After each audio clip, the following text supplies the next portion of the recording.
बिस्मिल्लाहिर्रहमानिर्रहीम। अस्सलाम वालेकुम नाज़रीन, आप यूट्यूब चैनल देख रहे हैं। मैं इमरान खान हूँ। तीन बहुत इंपॉर्टेंट खबरें। एक तो वज़ीर-ए-आज़म पाकिस्तान के लिए गुजारिश है उनके सहूलतकारों को कि खुदा का वास्ता उनको पकड़ के बिठा दें किसी जगह पे, क्योंकि वो पूरे पाकिस्तान के ऊपर नहीं तो दहशतगर्दी के पर्चे करवा देंगे। सखर में वो गए हैं, वहाँ बेचारे सैलाब मुतासरीन, वो पिसा हुआ तबका बेचारा, वो अपने खाने के लिए, अपनी सर छुपाने के लिए वो वज़ीर-ए-आज़म से मिलना चाह रहा था और इन्होंने अपना फ़ोटो सेशन करना था बिलावल के साथ मिलके। एक दो गरीब फैमिलीज़ इन्होंने शॉर्ट लिस्ट की हुई थी, ये गरीब फैमिली हैं, इनके पास जाएंगे या फ़ोटो सेशन करेंगे। और वो मुराद अली शाह जो है वो कैमरा लेकर खड़ा हुआ था कि मैं भी इनकी फ़ुटेज बनाऊंगा। तो इन लोगों ने बाकायदा एक प्लान किया हुआ था। कुछ गरीब बच्चे, ख़वातीन, इस तरह के एक दो जगह इन्होंने शॉर्ट लिस्ट की हुई थी कि यहाँ पे वज़ीर-ए-आज़म आएंगे, बिलावल को लेकर आएंगे, वज़ीर आला सिंध भी आएंगे। तो जहाँ इन्होंने बंदोबस्त किया हुआ था वहाँ पे तो ये अपना फ़ोटो सेशन कर रहे थे, लेकिन जो असली मुतासरीन है उनको पता चला, वो लोग आए एहतजाज करने के लिए, तो उनको डंडों से पुलिस ने मारना शुरू कर दिया। जब उन्होंने कहा खाने के लिए कुछ नहीं है, हमारे पास रहने के लिए कोई जगह नहीं है, हमारे मवेशी बह गए हैं, जब उन्होंने ये बताना चाहा कि किस तरह बड़े बड़े सरदारों ने अपनी ज़मीनें बचाने के लिए हमारी ज़मीनें डबो दी हैं, तो उस वक्त उनके ऊपर लाठी चार्ज किया गया, उनको मारा गया, उनको गिरफ़्तार किया गया। वो बेचारे वहाँ एहतजाज करते रहे। उसके बाद दहशतगर्दी के पर्चे दिए हैं। वो जो दहशतगर्दी के मुकदमे दर्ज किए हैं, वैसे दहशतगर्दी के मुकदमे को तो मजाक बनाकर रख दिया है इस इम्पोर्टेड वज़ीर-ए-आज़म ने। तो इसलिए मेरी गुजारिश है, जो सहूलतकार हैं, जो इस इम्पोर्टेड हुकूमत को बनाने वाले हैं, उनसे हाथ जोड़ के गुजारिश है कि इस वज़ीर-ए-आज़म को अवाम से दूर रखें, वरना ये पूरे पाकिस्तान के ऊपर दहशतगर्दी के मुकदमे दर्ज करवा देगा। और ये इसी मिशन के ऊपर है, यानी साबिक वज़ीर-ए-आज़म से लेकर नीचे तक सबके ऊपर जिस पे करवाता है दहशतगर्दी का मुकदमा दर्ज करवाता है। ये इतना ज़्यादा दहशत ज़दा है, जहाँ पे अवाम को खड़ा हुआ देखता है वहाँ डर जाता है और कहता है पर्चा करवा दो इनके ऊपर। जहाँ चार बंदों को बातें करते हुए देखता है, इसको लगता है कि शायद चार बंदे इसके खिलाफ बात कर रहे हैं। इस तरह की सूरत हाल पैदा कर दी है और नफरत इस मुल्क में इतनी फैला दी है कि इनकी जो जमात है वो अभी तक कहीं पर कोई कैंप मुझे नज़र नहीं आया। किसी शहर में किसी जगह पे मुझे इनकी जमात के कैंप नज़र नहीं आ रहे। ना मुझे फजलुर रहमान के कैंप नज़र आ रहे हैं, ना मुझे पीपल्स पार्टी के कैंप नज़र आ रहे हैं, ना मुझे नून लीग के कैंप तो मुझे नज़र ही नहीं आ रहे। उनके सिर्फ बैनर पोस्टर लग रहे हैं कि मरियम नवाज़ आ रही है डीजी खान में, तो उसके लिए बड़े बड़े जाइंट साइज़ के जो हैं वो पोस्टर लगाए गए हैं। भाई उस पैसे को आप सैलाब मुतासरीन के लिए खर्च करें। और जहाँ जहाँ पे इनके या इनके करीबी लोगों के कैंप्स मौजूद हैं, यानी कुछ लोगों ने हिम्मत करके लगाए हैं, तो वहाँ हू का आलम है, वहाँ पब्लिक आ ही नहीं रही। लोगों ने अपने आप को डिसएसोसिएट कर लिया है, अपने आप को दूर कर लिया इन लोगों से। जब आपकी क्रेडिबिलिटी जाती है ना, तो लोग ना आपको टैक्स देना चाहते हैं, ना आपको चैरिटी देना चाहते हैं। मुझे एक दोस्त बता रहे थे। अब मामला ये है कि वज़ीर-ए-आज़म को जितना ज़्यादा आवाम से दूर करेंगे, आवाम के लिए उतना बेहतर होगा, क्योंकि वज़ीर-ए-आज़म दहशत ज़दा हैं और वो फौरी तौर पर दहशतगर्दी का मुकदमा दर्ज कर देते हैं। ये ज़रा खबर आप देखें। सक्कर पुलिस ने 100 से ज़ायद नामालूम अफराद के खिलाफ दहशतगर्दी के इल्ज़ामात के तहत जो है वो FIR दर्ज करने का दावा कर दिया है। मुकदमे में नामजद अफराद पर, अब ये जुम्मे वाले दिन का वाक़या है, 2 दिन पहले का, आज संडे है जब मैं ये वीडियो रिकॉर्ड कर रहा हूँ, तो फ्राइडे वाले दिन यानी जुम्मे वाले दिन लोग बेचारे अपना हक मांग रहे थे। वो तो आपको टैक्स दे देकर पालते हैं, उन्हीं के टैक्स के पैसे से आप हेलीकॉप्टर चलाते हैं, उन्हीं के टैक्स के पैसे से आप जहाज़ चलाते हैं, उन्हीं के टैक्सों के पैसे से इन पुलिस वालों को तनख्वाह मिलती है। आपको और आपके सारे घर वाले अय्याशी करते हैं। आपका जो इश्तिहारी बेटा है, वो जो प्रोटोकॉल लेता है जाकर बैरून मुल्क दौरों पे, जब आप जाते हैं तो आपका बेटा शामिल हो जाता है उसमें, सलमान शहबाज, और बहुत ज़्यादा सरकारी प्रोटोकॉल लेता है, तो वो यही टैक्स के पैसों से लेता है ना। वो इश्तिहारी है, मफरूर है, उसको आप प्रोटोकॉल देंगे, और ये बेचारे जो टैक्स देने वाले हैं वो हक मांगने आए, उन पर आप दहशतगर्दी के पर्चे करेंगे। कुछ समझ नहीं आ रही पाकिस्तान में चल क्या रहा है। ऊपर से मियां मोहम्मद नवाज शरीफ के ऊपर बाकायदा बैन था 2020 से कि ये शख्स पाकिस्तान के नेशनल टेलीविज़न के ऊपर बात नहीं कर सकता। रीज़न ये नहीं है कि उसको पॉलिटिकली को इसको डैमेज करना था, नहीं, सोशल मीडिया पे वो बात करते हैं, बाकी जगह पे बात करते हैं, उनकी पूरी पार्टी को इजाज़त है, सारी पार्टी बात करती है। लेकिन नवाज शरीफ के लिए इजाज़त इसलिए नहीं थी कि नवाज शरीफ साहब कन्विक्टेड है, एक मुजरिम है सज़ा याफ्ता, जो सज़ा काट रहा है। इस बात को गौर रखिए। जब आप जुर्म कर लेते हैं और आपको सज़ा हो जाती है, तो आपके बुनियादी हुकूक जो है वो मुअत्तल हो जाते हैं सज़ा होने के बाद। सबसे बड़ा हक तो ये है कि आपको आज़ादी हो, वो भी आपकी ख़त्म हो जाती है। आप गिरफ्तार हो गए, आप कैद हो गए, आपको सज़ा सुनाई जा चुकी है, फिर आप स्पेशल ट्रीटमेंट के तहत निकलते हैं डील करके और पाकिस्तान से बाहर चले जाते हैं 4 हफ्ते का कहकर, और उसके बाद 2.5 साल गुजर गए हैं, 3 साल होने वाले हैं, आप 3 साल में मुड़ के वापस नहीं आते। अच्छा, इश्तिहारी भी हैं, मफरूर भी हैं और पाकिस्तान से भागे हुए भी हैं, अदालतों के इश्तिहारी हैं मियां नवाज शरीफ साहब। तो उन पे पाबंदी थी कि वो पाकिस्तान के अंदर, और ऐसे हर आदमी पे पाबंदी होनी चाहिए जो अदालतों से इश्तिहारी हो और मफरूर हो। मफरूर इश्तिहारी को टेलीविज़न चैनल की या नेशनल टीवी के ऊपर जगह नहीं मिलनी चाहिए, उसूलन तो बिल्कुल नहीं मिलनी चाहिए। अगर इमरान खान भी कल को कोई मफरूर या इश्तिहारी हो तो आप उसको भी जगह ना दें। अगर मैं मफरूर और इश्तिहारी हूँ, मेरे ऊपर मुकदमे साबित हो चुके हैं, मैं सज़ा काट रहा हूँ और मैं अपनी जेल से भाग गया हूँ चक्कर दे के या जैसे भी, और मैं मफरूर इश्तिहारी हूँ, तो फिर मुझे नेशनल टीवी पे जगह नहीं दी जा सकती। ये फ़र्क है नवाज शरीफ में और बाकी लोगों में। लेकिन कोशिश क्या की जा रही है कि नवाज शरीफ और इमरान खान के साथ एक जैसा सलूक किया जाए। क्यों इमरान खान इश्तिहारी है? क्यों इमरान खान मफरूर है? क्या इमरान खान ने मनी ट्रेल नहीं दी थी?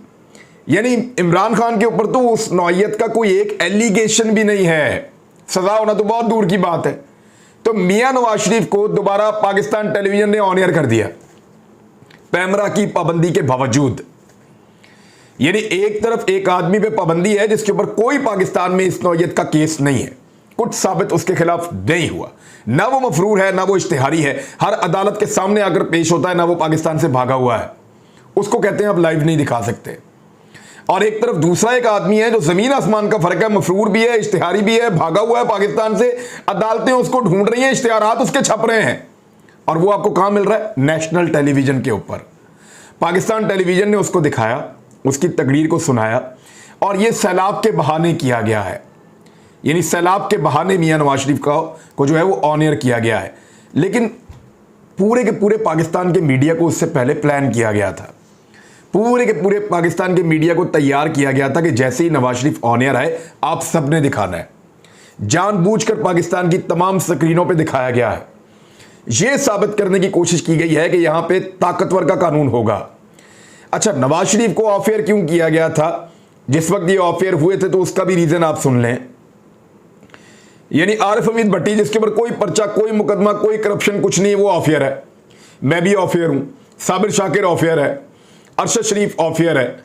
हम लोग तो पाकिस्तान के अंदर है, पाकिस्तानी लोग हैं भाई, हमारे ऊपर कोई मुकदमा भी नहीं है, हमें ऑफ एयर कर दिया, मफरूर इश्तिहारी को ऑन एयर कर दिया। ये रिजीम चेंज ऑपरेशन के समरात हैं जो पाकिस्तान को मिल रहे हैं। पाक फौज को गालियां देने, पाक फौज के खिलाफ साजिशें करने के नतीजे में नवाज शरीफ साहब के ऊपर यह बैन प्रॉपर तरीके से लगा था। क्या दिलदारी सिर्फ गिल ने की है, फजल रहमान ने नहीं की? क्या दिलदारी नवाज शरीफ ने नहीं की? क्या दिलदारी मरियम नवाज ने नहीं की? क्या दिलदारी बाकी लोगों ने नहीं की? वो जो किया है क्या वो उसने किया है, शहबाज गिल ने किया है? और क्या कार्रवाई सिर्फ शहबाज गिल के खिलाफ होनी है? यानी मैं तो हैरान हो जाता हूं कि इस मुल्क के अंदर 2 कवानीन है, इसको दबा दो, उसको बचा लो। Very unfortunate. अब इसके ऊपर जो है वो बड़ी ले दे हो रही है और बड़ा रोला पड़ा हुआ है कि नवाज शरीफ को किसने बोलने दिया और बोलने की इजाजत कैसे मिली। इनके ऊपर तो पैमरा का बैन था। अब पैमरा को जवाब देना चाहिए, पैमरा को बताना चाहिए कि जनाब ये बंदा कैसे बोल गया टीवी के ऊपर आके। ना सिर्फ पीटीवी पे चल गया बल्कि सारे टीवी चैनल पे एक साथ चल गया, सबने पैमरा का रूल वायलेट कर दिया, बंद कर दो सारे टीवी चैनल फिर। और उधर इमरान खान को जानबूझकर डिस्करेज किया जाता है और बोलने से रोका जाता है, जिसके साथ पूरा पाकिस्तान है। जहां जहां इमरान खान या उसकी जमात ने कैंप लगाए वहां पर रश लग गया। लोग अपने घरों का सामान लाकर वहां पे रख रहे हैं, लोग आटा, चीनी, दालें, घी, हर चीज वहां पहुंचा रहे हैं, लोग कपड़े पहुंचा रहे हैं, खैमे पहुंचा रहे हैं, मच्छरदानियां पहुंचा रहे हैं, हर चीज लोग वहां पे फराहम कर रहे हैं। जिस जगह पे इमरान खान साहब का कैंप लगता है या उनकी फोटो लगती है, और जिस जगह पे इनमें से किसी की फोटो लगती है, लोग वहां एहतजाज शुरू कर देते हैं, लोग वहां पे जो है वो प्रोटेस्ट शुरू कर देते हैं। लोग कहते हैं शक्लें गायब करो यहां से। इतने गुस्से में है लोग इनके ऊपर, और गुस्से में क्यों ना हो, इन्होंने फिर बिजली की और गैस की कीमतें बढ़ाने का फैसला कर लिया है। यानी इस वक्त भी इनको अवाम के ऊपर तरस नहीं आ रहा। इस हुकूमत को एक मरतबा फिर इस इंपोर्टेड हुकूमत ने बिजली की और गैस की कीमतें बढ़ाने का फैसला कर दिया है और दोबारा बढ़ाने वाले हैं। पेट्रोल की कीमतें इन्होंने फिर बढ़ानी है। सब्जियां और फल लोगों की पहुंच से इसलिए बाहर हो गए हैं कि अब ये सैलाब के बाद और सैलाब के बहाने बड़ी तबाही फिरनी है इन चीज़ों के ऊपर भी। मेरी गुजारिश है तमाम सूबाई हुकूमतों से, हुकूमत सिंध को छोड़ के, क्योंकि उन्होंने तो सुननी नहीं है, बाकी सूबाई हुकूमतों से मेरी ये गुजारिश है कि जो जो दुकानदार इस मौके से फ़ायदा उठाने की कोशिश करता है, कोड़े मारो, उनको पकड़ के सजाएं दो, जेलों में बंद करो उन सारों को जो इस मौके से फ़ायदा उठाने की कोशिश करता है कि सैलाब आया हुआ है, 4 पैसे में ज़्यादा कमा लूँ। यानी ये तो एक साहब कह रहे थे कि अगर खुदा ना खास्ता कल क़यामत हो तो आज ये तस्बीहें और जानमाज़ें महंगी कर देंगे। सैलाब के बाद एक और मुसीबत पैदा होने जा रही है कि जो जानवर हैं वो बहुत बड़ी तादाद में हलाक हो गए हैं और उनके अंदर बीमारियां फैल रही हैं। गोश्त की और दूध की बहुत किल्लत होने वाली है उन इलाकों में जहां पे सैलाब आया है। दुनिया से इमदाद आ रही है, रेड क्रॉस ने बहुत बड़ी इमदाद दी है, लेकिन इस वीलॉग का जो सबसे बड़ा मुद्दा है वो अब मैं आपके सामने रखने जा रहा हूं और ये बड़ा अनफॉर्चुनेट है। ये अफ़गान तालिबान ने एक पैगाम दिया है और एक इंकशाफ किया है और उनका इल्ज़ाम है पाकिस्तान के ऊपर एक, और ये वो इल्ज़ाम है जिसका जवाब पाकिस्तान की हुकूमत ने, पाकिस्तान की वजारत ख़ारजा ने या पाकिस्तान की ISPR ने अभी तक इसका जवाब नहीं दिया था। हमें यह बताया गया था कि पाकिस्तान की सरजमीन किसी मुल्क को इस्तेमाल करने की इजाज़त नहीं दी गई। उसके बाद जो काउंटर क्वेश्चन आता था वो ये आता था कि अगर सरजमीन इस्तेमाल नहीं करने दी गई तो क्या हमारी फ़िज़ाई हुदूद भी इस्तेमाल नहीं की जा रही? इसके बारे में ज़रा क्लियर कर दें। इस मामले को क्लियर नहीं किया गया था। ज़रा खबर मैं आपको एज इट इज़ पढ़ के सुना देता हूँ, बल्कि मैं इस खबर को यहाँ पढ़ रहा हूँ एक्सप्रेस न्यूज़ से ताकि आपके सामने हवाला रहे। हसास मामला है। तालिबान के कायम मकाम वज़ीर दिफा ने इल्ज़ाम आयद किया है कि पाकिस्तान ने अमरीकी ड्रोन्स को अफ़गानिस्तान तक रसाई देने के लिए अपनी फ़िज़ाई हुदूद इस्तेमाल करने की इजाज़त दी है। अल जज़ीरा की रिपोर्ट के मुताबिक कायम मकाम वज़ीर दिफा मुल्ला मोहम्मद याकूब ने काबुल में एक न्यूज़ कॉन्फ्रेंस में सहाफ़ियों को बताया कि अमरीकी ड्रोन पाकिस्तान के रास्ते अफ़गानिस्तान में दाखिल हो रहे हैं। उन्होंने कहा कि हमारी मालूमात के मुताबिक ड्रोन पाकिस्तान के रास्ते अफ़गानिस्तान में दाखिल हो रहे हैं। वो पाकिस्तान की फ़िज़ाई हुदूद इस्तेमाल करते हैं। हम पाकिस्तान से कहते हैं कि अपनी फ़िज़ाई हुदूद हमारे ख़िलाफ़ इस्तेमाल ना करें। दूसरी जानिब पाकिस्तान की वज़ारत ख़ारजा ने फ़ौरी तौर पर तबसरा करने से गुरेज़ किया है। अच्छा, इससे कबल पाकिस्तानी हुकाम ने जो पहले ड्रोन हमला हुआ था जिसके अंदर अहमद ज़वाहिरी को मारा गया था, इसमें मुलव्वस होने या इसके बारे में इल्म होने की तरदीद की थी पहले पाकिस्तान ने, और अब अमेरिकन भी खामोश हैं, पाकिस्तानी भी खामोश हैं।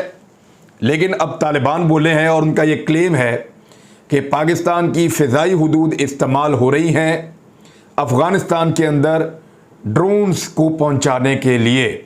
एक बहुत बड़ा एलिगेशन है और इसके बड़े असरात हो सकते हैं पाकिस्तान के ऊपर। पाकिस्तान पहले ही एक दहशतगर्दी की बड़ी खौफनाक जंग में से निकला है और हमने दहशतगर्दी की जंग का हिस्सा बनकर कोई 80,000 लाशें कंधों पे उठाई हैं। पाकिस्तानियों ने बड़ी कुर्बानियाँ दी हैं, स्कूलों के बच्चों से लेके औरतों तक, ख़वातीन जो बाज़ारों के अंदर मौजूद थी वहाँ तक, और इवन जो है वो आम लोगों के ऊपर अटैक किए गए, फोर्सेस पे अटैक किए गए और पुलिस पे, फ़ौज पे और कई महकमों के अंदर अटैक किए गए।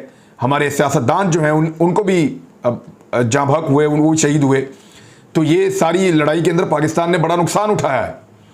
और अब बार बार जब ये सवाल पूछा जाता था कि क्या पाकिस्तान ने ड्रोन हमलों में मदद की है, तो सिर्फ ये जवाब आता था कि पाकिस्तान ने अपनी सरजमीन नहीं दी। तो ये सवाल जब दोबारा किया जाता था कि क्या हमने फ़िज़ाई हुदूद इस्तेमाल करने दी हैं, तो उसका जवाब नहीं आ रहा था। रजीम चेंज ऑपरेशन मुकम्मल होने से पहले इमरान खान साहब बारहा ये बता चुके हैं कि उनके ऊपर बहुत दबाव है कि वो ड्रोन्स को या अमेरिकन को ज़मीनी या फ़िज़ाई फैसिलिटीज़ फराहम करे। लेकिन पाकिस्तान के उस वक्त के वज़ीर-ए-आज़म इमरान खान साहब ने एब्सोल्युटली नॉट कहा था। उन्होंने कहा था ना तो मैं अड्डे दूंगा और ना मैं फ़िज़ाई रास्ता दूंगा, क्योंकि मैं अपने लोगों को एक नई जंग में नहीं झोंक सकता। उसके बाद उनकी हुकूमत ख़त्म हो गई, एक पूरा रजीम चेंज का ऑपरेशन हुआ और अब तालिबान की जानिब से ये इल्ज़ाम आया है कि पाकिस्तान की फ़िज़ाई हुदूद को अफ़गानिस्तान के ख़िलाफ़ ड्रोन हमलों के लिए या ड्रोन्स को वहाँ पहुँचाने के लिए इस्तेमाल किया जा रहा है। It is very serious. मेरे ख्याल में हुकूमत पाकिस्तान को और पाकिस्तान के ISPR महकमा सबसे ज़्यादा वैलिड वो इसका जवाब दे सकते हैं। इनको इस पे जो है वो बताना चाहिए कि अफ़गान तालिबान गलत बयानी से काम ले रहे हैं, इस इंफॉर्मेशन के अंदर सदाकत है या नहीं, वो इसके ऊपर बात कर सकते हैं। अब तक के लिए इतने, अपना ख्याल रखिएगा, अपने इस चैनल का भी। अल्लाह हाफ़िज़।